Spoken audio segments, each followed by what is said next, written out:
I'm Peter Adamson, and you're listening to the History of Philosophy podcast, brought to you with the support of King's College London and the LMU in Munich.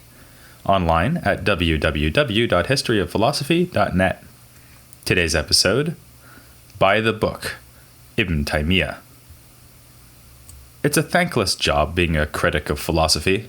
The anti-philosopher typically winds up getting sucked into the whole business they want to attack.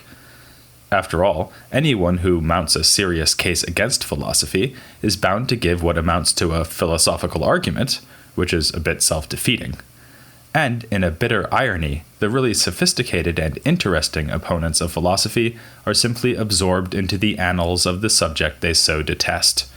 Haters gonna hate, and historians gonna say, "Gosh, those arguments you gave are really interesting, and in fact, we'd like to devote a podcast to you." So it is that we've covered numerous thinkers who positioned themselves against the philosophical systems of their day, from ancient skeptics like Carneades and Sextus, to Christian theologians hostile to Hellenic philosophy, like Irenaeus and Tertullian, to opponents of philosophical rationalism in Judaism. Think of those who instigated the Maimonides controversy. Among Muslims, Al-Ghazali is the most famous critic, on the strength of his incoherence of the philosophers. But as we saw, his attitude towards philosophy, as embodied above all by Avicenna, was rather subtle. For one thing, he had a great appreciation for logic. Not so with the subject of this episode. You'll find no more strident detractor of philosophy in the Islamic world than Ibn Taymiyya. We've cast a broad net in our history of philosophy in the Islamic world, considering not just logic and Aristotelianism, but also rational theology, or kalam, the theory of justification underlying Islamic law, and philosophical Sufism. Ibn Taymiyya railed against all of these. He advocated a return to the original teachings of the Quran and the first generations of Muslims, those who lived close to the time of the Prophet Muhammad, and thus had privileged access to his teachings and their meaning. His appeal for Islam to go back to its roots is directly relevant to political issues in the Islamic world today. A villain to some and hero to others, Ibn Taymiyya has been blamed, or praised, for launching an anti-rationalist traditionalism which became a dominant force in Islamic culture and which inspires radical Islamists today.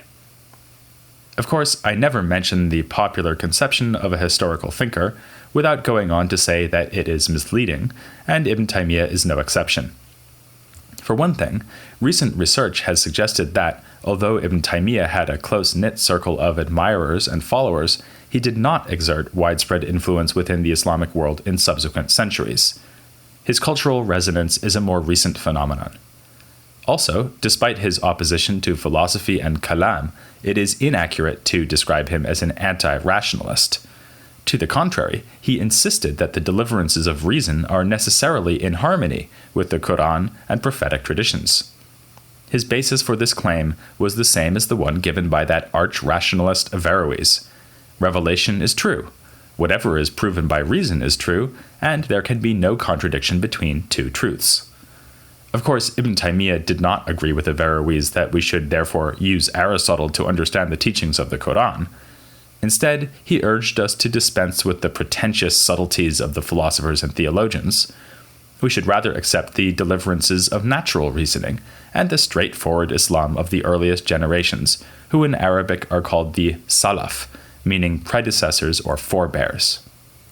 It is for this reason that Ibn Taymiyya is credited with laying down the template for the Salafist movement in Islam. But we need to be careful here. If you have heard the term Salafism before, it may conjure up for you modern-day Islamic extremism and violent jihad. You may also connect it to the Wahhabi movement. These groups, and in fact the founder of Wahhabism, the 18th century figure Muhammad ibn Abd Wahhab, have certainly been influenced by Ibn Taymiyya. But Ibn Taymiyya lived in a different era, and the forces he saw as threatening Islam were not those of the 18th or 21st centuries. The chief historical factor in his thought was the Mongol invasion, which had penetrated far into the Islamic world before Ibn Taymiyya even came along. He was born in Syria in 1263, about a decade after the Mongols laid waste to Baghdad and deposed the last of the Abbasid caliphs. He left Syria at a young age as the Mongols advanced still further, and spent the rest of his life in the domain of the Mamluks. Based in Egypt, the Mamluks were the last redoubt of Islam as Ibn Taymiyya knew it. So, by the time of his death in 1328, Ibn Taymiyya had been witness to what he would have seen as an existential battle to preserve Islam. With his fiery rhetoric calling on fellow Muslims to go back to basics, Ibn Taymiyya sought to be a standard-bearer in that battle, but he waged his war mostly within the context of jurisprudence. In fact, we should see him not primarily as an ideologue, or for that matter as an anti-philosopher, but as a jurist, with a new set of ideas about how to reach correct verdicts within Islamic law. These verdicts have often been used and abused in modern invocations of Ibn Taymiyya. To take just one example, Ibn Taymiyya judged that it was licit for Muslims to kill the soldiers of the Mongol army, even though the Mongol forces had by this time converted to Islam. This has been taken by some as a rationale for jihad against foreign religions or peoples, but in fact, Ibn Taymiyya defended his judgment by classifying the Mongols as a rebel group within Islam, who were trying to topple the legitimate authority of the Mamluks. Not that Ibn Taymiyya specialized in the legal niceties of warfare. Many of his rulings concern property and contract issues and aspects of Islamic ritual observance. An often discussed case is his ban on making trips specifically to visit the tombs of Muslim saints. In this respect, he resembles the other jurists we discussed back in episode 147, the one on Sunni legal theories. But in one fundamental way, he was very different. Much like American legal theorists nowadays who try to interpret the Constitution strictly in accordance with the intention of the Founding Fathers, Ibn Taymiyya restricted the basis of correct legal judgment to the Quran, prophetic hadith, and reports about the early generations, or Salaf. He thus dispensed with much of the apparatus of legal opinion that had been built up in the previous centuries. He associated himself closely with one of the main Sunni schools, the Hanbalis, who were the best fit for his originalist brand of jurisprudence. Yet he rejected or reinvented such basic legal concepts as consensus. For him, the only consensus that mattered was that of the first generations. The opinions of legal scholars since that time carry no weight. The same goes for the idea, widespread in Islamic jurisprudence, that all else being equal, legal rulings should seek the optimal practical result. For Ibn Taymiyya, any truly advantageous consideration is always to be found in the Quran and other literature from the prophetic time. Jurists who expand on this, no matter how well-intentioned they may be, are just making it up as they go along. Which, as it happens, is exactly what some other jurists accused Ibn Taymiyya of doing. Just as today's American constitutional originalists are charged with foisting their own political views on the Founding Fathers, so Ibn Taymiyya had trouble convincing everyone that he was merely following the judgments of the Salaf. As one contemporary critic put it, for several years now he has been giving legal opinions not according to any particular legal school, but according to what evidence he finds convincing. Even some of his fellow Hanbali scholars often found his judgments and methods arbitrary. But he was at least willing to engage in the juridical enterprise, even if he refused to play by the normal rules. By contrast, the traditions of philosophical Sufism, Kalam, and philosophy earn nothing but scorn from Ibn Taymiyya. Although he was himself an adherent of moderate Sufism, his most ferocious invective was directed towards the thinkers he called philosophical Sufis. He interpreted their doctrine of the unity of existence as implying that God and his creation would become one and the same thing. This made them a threat even more pernicious than the Mongols. The Sufis' supporters got their revenge, prevailing upon the Mamluk Sultan to imprison Ibn Taymiyya for several years in that ancient city of philosophy, Alexandria. As for Kalam, Ibn Taymiyya saw the various theological schools in much the same light as the jurists. They went beyond the prophetic teachings, and in doing so went astray. Yet, as in law, he had no hesitation in invoking the authority of the Salaf to adopt what look suspiciously like distinctive and innovative positions within standard Kalam debates. A good example is his remarks on the classic problem of God's attribute of will. There are basically two positions that had been taken here. First, the view of the Asharite theologians who had made God's will unrestricted and tied it to events arising in the created universe. Indeed, when God decides to create the universe in the first place, he wills to do so. Then there is the philosopher's opinion, by which I, of course, mean Avicenna's opinion. He agrees that God has a will, but thinks that, like everything else about God, this will is eternal and necessary. It doesn't look like there is any room to steer between these two positions, but Ibn Taymiyya manages it. He agrees with Avicenna that the divine will is eternal, but builds into this the more Asharite notion that God's will is constantly changing. God is no motionless intellect, as Aristotle had claimed, but an ever-active, ever-transforming, and willing agent. His perfection consists not in remaining always the same, but in always willing something new and willing the best thing for that moment. As Ibn Taymiyya says, it is no deficiency to will the right thing at the right time.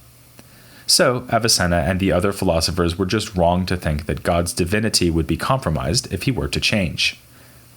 As this example shows, Ibn Taymiyya's reputation as an anti-rationalist is largely misleading. He was willing and able to meet the theologians and philosophers on their turf, to engage in argument against them and to develop distinctive theological ideas of his own, even if he would have insisted that those ideas were already to be found in the earliest teachings of Islam. Ibn Taymiyya also understood that in attacking the theologians and the philosophers, he was not really taking on two separate groups. What the historian Ibn Khaldun will remark upon later in the 14th century was already true in Ibn Taymiyya's lifetime, around the beginning of that same century. Avicennan philosophy had wormed its way into Kalam to the point where the two were hardly distinguishable anymore. Both Ibn Taymiyya and Ibn Khaldun see expertise in logic in particular as the marker distinguishing the later Kalam of their time from the early Kalam, which we looked at in the episodes on the Mu'tazilite and Asharite schools. Logic's role in the education of religious scholars alarmed Ibn Taymiyya. He spoke out against numerous aspects of philosophy, rejecting, for instance, the Avicennan theory that celestial intellects serve as an intermediary between God and our earthly realm. But it was the philosopher's logic and its attendant theory of knowledge that provoked his most interesting and detailed critique. Whereas the earlier critic of philosophy, Al-Ghazali, welcomed the study of logic by religious scholars, Ibn Taymiyya thought logic was at best a waste of time and at worst incoherent. He was not alone in this. One forerunner was the Hadith scholar Ibn as-Salah, who in the first half of the 13th century had issued a legal ruling prohibiting the study of logic. He condemned it as the first step towards the study of philosophy, describing its greatest exponent, Avicenna, as the devil of the human devils.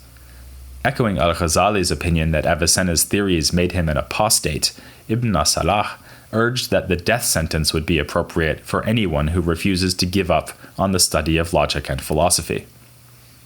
As for Ibn Taymiyya, I already mentioned in a previous episode his comparison of logical expertise to camel meat at the top of a mountain, hard to reach and not worth the effort. He also says that using logic is like being told to point at your left ear and reaching all the way around your head with your right hand to do it, instead of just using your left hand. Both comparisons appear in his enormous treatise, The Refutation of the Logicians, which was provoked by his meeting with a philosophy enthusiast in Alexandria. Ibn Taymiyya's extensive knowledge of authors like Abul Barakat al-Baghdadi, Suhrawardi, and Fakhruddin Arazi meant that he was well acquainted not only with logical theory, but also with doubts that had been raised concerning this theory. Taking a leaf out of Suhrawardi's book, he begins by questioning the philosopher's claim that knowing something presupposes being able to define it. This idea had a long pedigree, of course. It played a central role in Socrates' relentless questioning of his fellow Athenians, and again in Aristotle's epistemology. But, in Ibn Taymiyya's opinion, definitions do nothing at all to bring us to knowledge. Rather, it is your knowledge of something that allows you to recognize a definition as correct. If anything gives us knowledge, it is a demonstrative proof, not a definition. Here too, though, the philosophers stand on shaky ground. They have rather restrictive rules for what counts as a demonstration. It must be a syllogism with exactly two premises, which are universal in scope. You won't be surprised to hear that Ibn Taymiyya disagrees. The number of premises you need, he argues, will depend on how much background knowledge you have.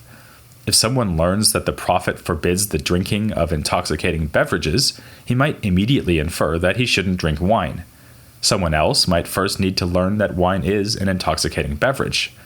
A third person might understand both the prohibition and the intoxicating nature of wine, but remain unmoved because he isn't a Muslim and so doesn't accept the authority of the Prophet. Ibn Taymiyya uses the same example to argue that legal judgments don't need to involve syllogistic arguments at all. If you should learn that the Prophet prohibited intoxicating beverages, then so long as you are Muslim and know what an intoxicating beverage is, you have knowledge with no need for any argument. It's telling that Ibn Taymiyya uses legal examples to make these points about logic.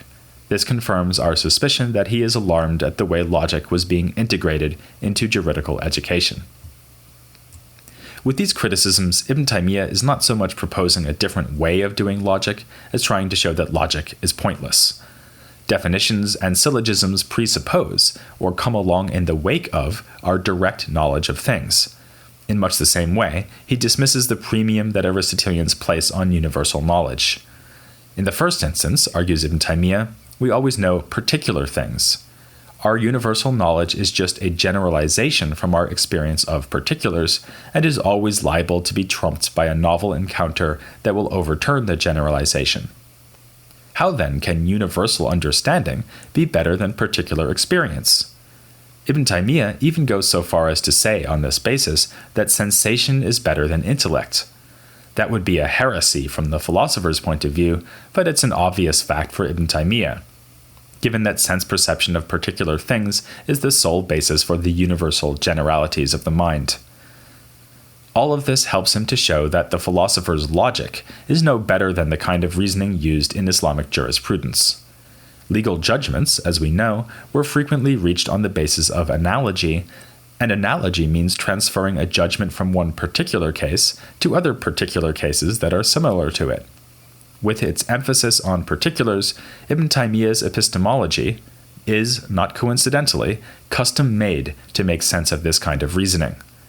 He makes a further clever point against the philosophers by observing that, as even they would agree, the best thing of all to know is God, or as they would put it, the necessary existent.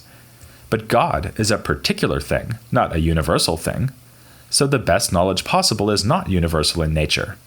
Worse still, the philosophers must admit that there can be no proof of God, since they think we can only demonstrate universal truths, and God is not a universal.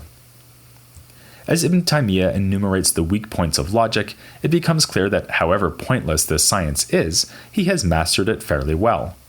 In this, he is unlike previous critics, notably the grammarian As-Sirafi. You may remember that he trounced the Baghdad Aristotelian philosopher Abu Bishr Mata in a debate over the relative merits of logic and grammar, but without getting much into the details of logical theory. Ibn Taymiyya is a more dangerous kind of opponent, the kind that knows his enemy.